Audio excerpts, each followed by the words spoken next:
I'm Phil Nordella. Welcome to my master classes.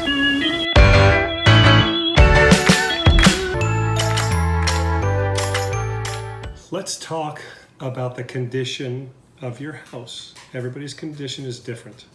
A lot of times I will go on a listing appointment and the people will have been there for 18 years and the place is immaculate. Other times I go and you can't find the floor because they've accumulated so many things. It's not their fault. People that actually accumulate.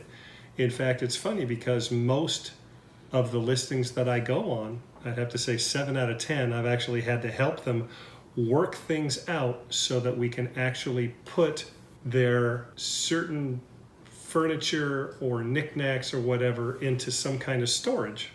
I've worked out a deal with an actual moving company that says that they'll actually come out, send a couple of guys, they'll put some of their stuff in storage for the first month for free, which is important because that's what they want.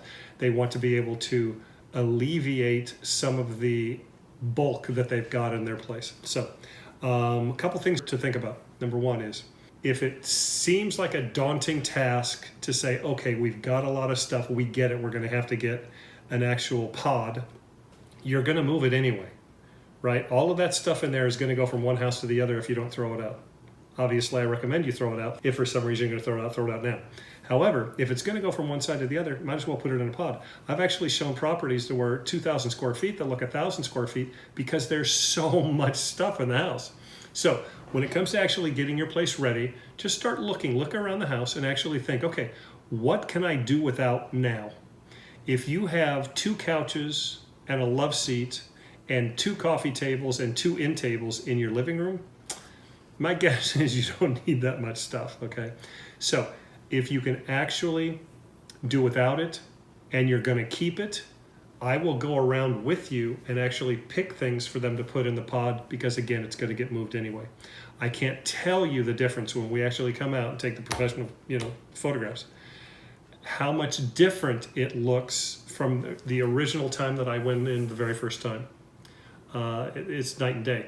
The other thing is, and this is something to keep in mind, you almost have to make it look like you don't live there.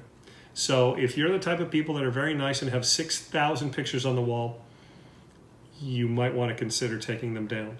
If you've got 7,000 refrigerator magnets, those are going to go. So these are things that we actually pick and choose because we want to make it look like it's almost like you don't live there. And it's not that hard to do, but it is something that's really important. Now, if you were to call me out and say, look, I don't want to do any of that, I just want to list my house, that's okay too.